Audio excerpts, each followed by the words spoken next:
The Four Knights of the Apocalypse is out, and we have problems.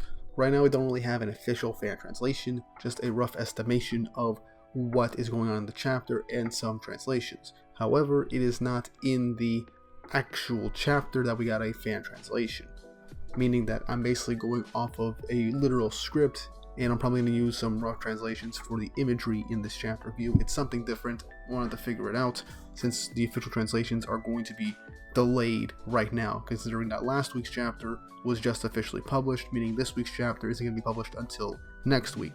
So we have some problems and stuff that we have to work through, unfortunately, so we're going to have to bear with some difficult stuff.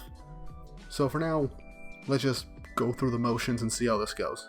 Also, there does seem to be a page missing from the scans that I found, so that's also a thing. But hopefully the next chapter after break week, we will have better fan translations or closer to a regular actual chapter to actually use for these videos. But before we get into that, don't forget to like and subscribe, hit the notification bell for updates on future videos. It really helps and shows you guys enjoy the content I make here on the channel and shows you guys want to see more. Now with all that out of the way, let's get into this kind of different and wacky review for a chapter.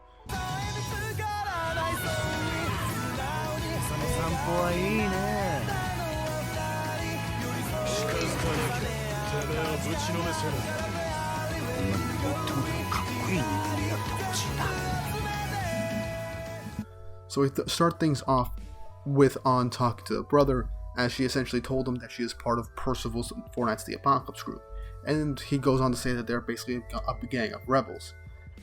On says that they're sticking out like strong thumbs here and that they have to move somewhere else. The brother asks if she actually thinks that they're going to get away with this without any consequences, especially against Camelot Holy Knights. On says that if she didn't save him and his sister, they'd be on their way to the cauldron of Allyfun by now. He's wondering what that place is, as he has heard that name somewhere before. Ong goes on to say that it's a prison for humans that are dissatisfied or have doubts about Camelot, and its existence can't even be known to real regular folk that have faith and are satisfied in the world that they're currently living in. And as he thinks about it, that's kind of what he's been experiencing with his sister as he wanted to go back to Britannia. Anne says that there's a high possibility that some of her friends that are actually imprisoned there, and she wants to go and find a way, find a precise location, and figure out how to break them out. The brother asks if they are her friends, and Anne says yes, they're comrades that are very important to her. He says, okay, come to my house, as Anne agrees. He goes on to say, as we seemingly transition to this man's house, that he has heard of them before, and that she's very different than what he's heard about them, thinking that it's hard to believe that they want to destroy Camelot. Anne says, don't get me wrong, we still intend to destroy Camelot in order to save Britannia. As Brother's like, hold on, what is going on in Britannia? Our mom is waiting for us there to return. Anne says, then you will see it with your own eyes soon enough. As he asks Anne to take them with her, as Anne just says, fine, in exchange, please answer my questions honestly. It's also to confirm that you aren't under Arthur's command, just in case. As we then cut over to Sylvain and the little sister, basically having a conversation with the little sister, basically being enthralled by the fact that Sylvain is seemingly a Pegasus now, petting his wings, petting his head, basically seeing an actual real-life Pegasus. As well as the fact that Sylvain can speak now, which is honestly kind of fun to really think about, and adds more to future conversations. But as they are playing, she accidentally sticks her hand in his nose, he sneezes, and then all of a sudden, he turns back into the pudgy little horse thing that we saw at the beginning of the series. So that gag is done, and he's back to his old self. And then we also transition to Anne and the brother finishing the conversation, as it seems that he isn't lying and he's now working for Arthur, and so she'll take him with her. The brother asks if she can take his sister and him to Britannia immediately, but she says she can only take the brother, and he's wondering why not. Anne says that they have to leave his sister here. As she goes on to say that according to a story, she died once and they were reunited in Camelot. And apparently the rules of this world, leaving here, she would essentially not be able to leave, as she was essentially created to be in this world. And the brother is being confirmed that they're going to have to leave her behind, and that he ends up shouting at them saying that it's awful. How can you say that? Anne says, don't get me wrong, the awful one is the King Arthur who made this world. Then the brother gets really angry, saying, don't insult King Arthur. I owe him for the reunion I had with my sister. And he says, how about you stop being as foolish as to defy him? You'll end up like that Knight of Prophecy Percival all over again, right? As On just, obviously this is a little thing that will trigger On because it might have been 2 years ago, but this is still most likely fresh in her mind as she lost one of her best friends. She goes on to say that Percival has never lost. He just chose to sacrifice himself to protect us. I don't know if he did the right thing or not, but there's one thing I can tell for sure. There's no knight as thoughtful for others as him. You shouldn't ridicule Percival. And it's just nice after all these years, she still has absolute faith in Percival no matter what, despite what happened, despite the tragedy that happened 2 years ago. And in all honesty, it's most likely that Lancelot literally told everybody what Percival was thinking in his final moments, so they kind of understand why he disappeared. So they know that he did it to try and protect them, even though they didn't want him to go. That's basically what this line of dialogue is implying. But then we hear a scream from the outdoors as the sister has then been taken by the giant chaos monster that the Chaos Knight had previously been using to chase after them.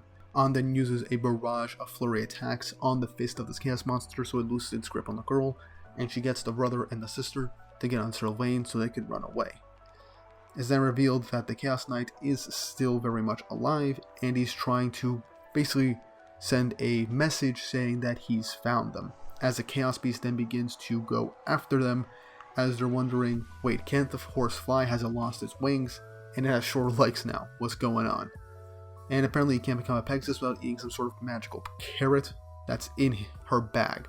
As, well, Sylvain just says, I don't want to eat those taste very gross. The brother then brings up the fact that maybe On can use her magic against that thing again, but she reveals the fact that her ability doesn't work on things that aren't able to understand her language. And the attack begins to go after them, as something happens with the attack, as we then get a nice page of them avoiding this attack, as somebody on the ledge then says, what's going on here? As then all of a sudden the ground begins to crack and break apart. As we then see in a 2-page spread, the piece of the ground goes up towards the level of the beast that's attacking them, and it's then revealed as we zoom out that it is a huge chunk of land broken off from the earth, as it also seemingly just hits the beast and it falls towards the ground, as the ground has basically started shattering and moving, and now it's floating. Zahn says, if you wanted to save us, you could have done that sooner, as she calls out to Donnie. Now, I'm gonna have to be honest, I like his post-time tip design, much better than how it was previously, and he also looks a lot more like his uncle. Got a nice little shield on his right arm, and it seems like it doesn't seem like he has another weapon on him, but it showcases that over these last 2 years, his telekinetic abilities have gotten so strong that he's now able to literally lift a huge chunk of the ground up with an immense force, with seemingly no effort, just with one hand. So, really liking that. Also, my man got jacked. I respect the gains. Here's hoping that in an actual fight we see him truly hold his own. It's been 2 years. Let's see how strong he's gotten outside of being able to literally lift the actual earth. Donnie ends up saying that that's not how you talk to somebody that's actually saved your ass. But I'm going to say, you got separated from me to begin with. That has told us again and again that Camelot search teams need to be of 2 people at least, minimum. As Donnie says, look, I couldn't help it. I had to answer the call of nature. As Donnie says, don't mumble it, just say it out loud. Revealing that he had to use the bathroom, which is honestly kind of hilarious for a reason why they got separated, and how confusing the place that they're in actually is. Also, it's nice that Thetis is essentially the one who's strategically coordinating them and giving them advice. Perhaps they were most likely going back and forth with information on how to coordinate stuff in Camelot. Having groups of 2 seems a lot safer and a smart call in the area that they're in. Now I can't wait to see Thetis' post-time skip design and see how she plays into this whole plotline, and if she actually gets to do something and fight other than being someone in the background basically giving some advice whenever need be, or support. I want to see her actually fight because she is most likely going to be very important. I feel it. Donnie then asks about the 2 behind On as if they're candidates for a return. On says yes, but Donnie's like, okay, but it's just that, you see, On says it's okay, she'll explain to Thetis when they get back later. So obviously there's something going on about returning back and forth from Camelot. And it's not as easy as it might seem, and Thetis might be the best way for them to go in between both worlds. The brother speaks up and says, "Are you sure you know the way back to Britannia? I can hardly think if there is a way back. There's just these creepy looking holes all over the place. As we see in the endless sky of this dimension Arthur has created, these dark holes, these dark spheres, just encompassing the entire area." Donnie and On go on to explain that those are essentially what they call chaos holes, and they were created by King Arthur as they connect different places in this dimension of Camelot. They can go through in one of these holes, however it's not that simple. They can't directly go to Britannia through a chaos hole. In the end, what are connected are dimensions inside Camelot, and they are completely randomized, which could explain how Donnie got lost, how they got separated, and how just going around Camelot stealthily is still a big problem, why there's two group teams, since these different entryways to different dimensions inside Camelot showcase how big this place is, but also how difficult it is to navigate, which is honestly very cool. On and Donnie notice something as they then say, "We've got some business as soon as we're talking. A pursuer is after us. There's no other way for us here." As we then cut to the next page, as the Green Knight, Bertlop, appears. And On and Donnie are about to face off against one of the four perils, and I am epically excited. A nice way to end out the chapter. We get more reveals about Camelot, how it works, as well as Donnie and On both being a team. Thetis' name dropped, basically being in charge of return trips in between these realms, and I assume we'll see her in some future chapter. A prisoner is somewhere in Camelot that On wants to go fight. Who is this prisoner? My money is, since we haven't seen Naziennes, it might be Naziennes or somebody from Team Tristan, or to make this even more interesting, it could just be Gawain. It would be interesting if Gawain got caught, maybe to help the others escape, and now they have to try and free Gawain. It is possible. But either way, I'm excited to see how this is going to go on forward, and we're having one of the four evils tracked down and now about to face Donnie and On.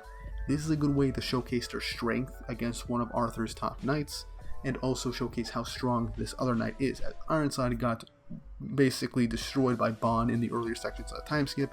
We haven't seen Pelgard fight all out just yet, and there's still another knight outside of the Green Knight that we have not seen fight. So I'm curious to see how all this is going to go. And honestly, I hope we get a really cool fight next chapter, but I kind of hope it ends in a draw, or they're just not that strong enough to take on one of the four evils, and maybe they have to get bailed out. That's my thought process, but let's see what's going to happen here. But overall, not a bad chapter. The previous couple of chapters were all hype, with really hype action, mainly with Bon and then On's return. And now Donnie's here, showcasing us how strong he's gotten with his abilities, and now we get to see him and On in an actual fight against Arthur's top dogs. So I'm very hyped to see what happens next, and if we see any other characters post time skip. But what did you guys think? Leave your thoughts and opinions in the comment section down below, and if you haven't already, like and subscribe, hit the notification bell for updates on future videos. It really helps and shows you guys enjoy the content I make here on the channel. It keeps me motivated to keep making these videos for you guys. There is a break next week, so I should have something for you guys then to hold you over until the next chapter before the end of the year. But with all that said and done, I hope you enjoyed, and I hope you all have an awesome day.